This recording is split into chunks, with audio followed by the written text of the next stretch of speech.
You began your van life journey and built your own power system. Besides having the essential battery storage, it is also possible to configure an inverter to obtain AC power supply. But how much power does the inverter need? What is the efficiency of the inverter? What are the situations where an inverter is unable to power a device? We will introduce the principle of an inverter and understand it through practical observation. Working principle of inverter. An inverter is a device that converts a direct current to an alternating current.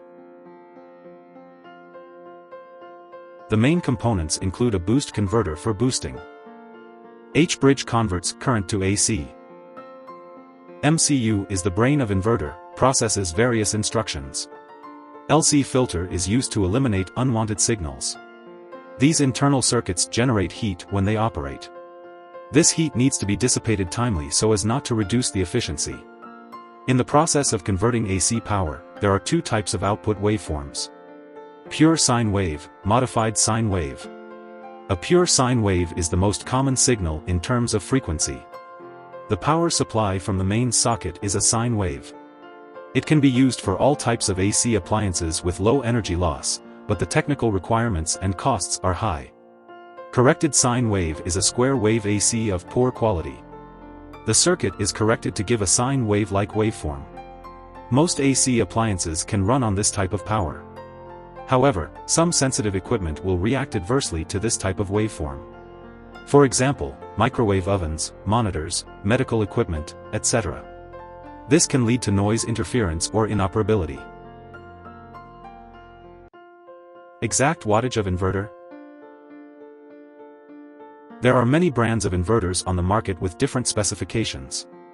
However, since the specifications are not clearly marked, many manufacturers, to compete for sales, use different specifications to label the wattage of the items. We will observe the actual power and loss of the inverter. Test A, labeled wattage versus exact wattage. Powered by 24-volt 100 amp-hour lithium iron phosphate battery. Using a 3500-watt inverter. Connected to 1500-watt ceramic stove and 1200-watt induction cooktop. After turning on the maximum power of the ceramic stove, adjust the power of the induction cooktop. The output AC current is increased to 19.7 amp.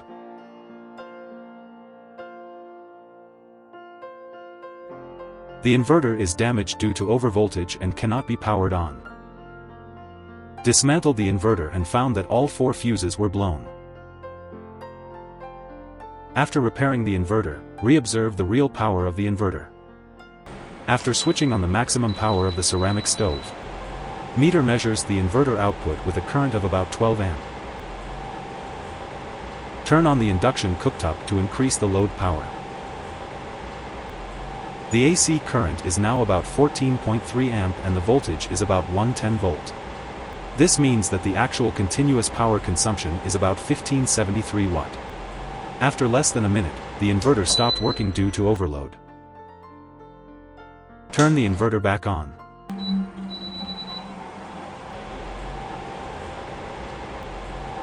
If the 12 amp AC supply is maintained. At this time, the battery input wattage of the inverter is about 1320 watt. It can continue to operate, and the inverter does not sound an alarm.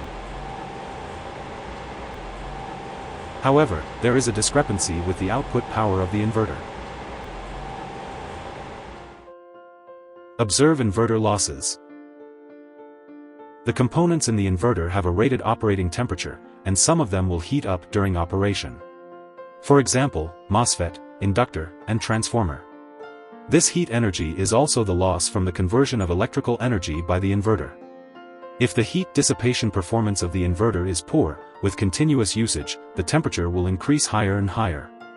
This will reduce the efficiency and life of the inverter, and even stop working immediately. Test B, conversion loss. Maintains 12 amp AC power supply. The wattage of the battery input to the inverter is approximate 1320 watt. Using a current meter to measure the inverter input. The DC current is about 60.4 amp and the voltage is about 24.5 volt. The actual input wattage of the inverter is about 1480 watt. Compared to the actual continuous power consumption of 1320 watt at the same time. The difference in wattage is the conversion loss of the inverter. In fact, the conversion efficiency indicated by the inverter is the best efficiency measured by the manufacturer in a good heat dissipation environment. Different power loads will affect the conversion efficiency. The inverter's efficiency is usually highest between 15% and 60% of the rated output power. Therefore, the inverter power will reduce the conversion efficiency when fully loaded.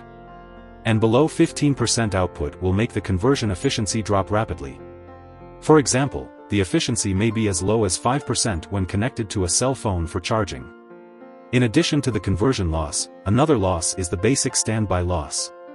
Even if no load is connected, as long as the inverter is turned on, standby losses are generated to maintain operation. Test C, zero load loss. After turning on the inverter, you can see that the current is raised to 0.5 amp on the ammeter. The battery voltage is 25.8 volt. The input wattage of the inverter is about 12.9 watt. This means that when the inverter is turned on, it will continue to consume battery power even if it is not connected to a load. This standby loss will increase as the wattage of the inverter increases. For example, a 1200 watt inverter will generate 10 watt of consumption, while a 3000 watt inverter generates 15 watt. Therefore, the inverter must be turned off when not in use to avoid continuous consumption of battery power. Observation of continuous operation of inverter. Eventually, high-power devices are used continuously through inverters. Observe how the battery power is being consumed. Test D, inverter operation versus battery level. When the LFP battery voltage is 26.3 volt, about 80% power. Boiling 800 cubic centimeters of water through a ceramic stove. The DC current output on the current meter is about 59 amp. The battery voltage is 25.5 volt. At this time, the power output to the inverter is about 1504 watt.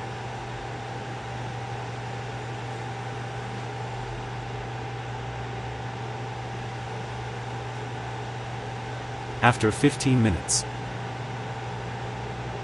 the water is boiled, and then replaced with 800 cubic centimeters of water. Now, the battery voltage is 24.5 volt and the output current is about 60 amp.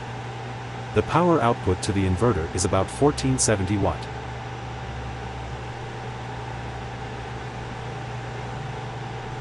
After another 5 minutes, the output current is now about 62 amp and the voltage drops to 22 volt. The power output to the inverter is about 1430 watt. Within a minute, the voltage continued to drop to 21 volt. The inverter stopped automatically after sounding the low voltage alarm. However, after the inverter stopped operating, the battery voltage rose back to 22 volt, indicating that there was still about 20% power left. This is the phenomenon of battery polarization. The instantaneous voltage and the actual voltage during the discharge process produce a certain deviation. After discharge, the polarization disappears and the voltage rises again.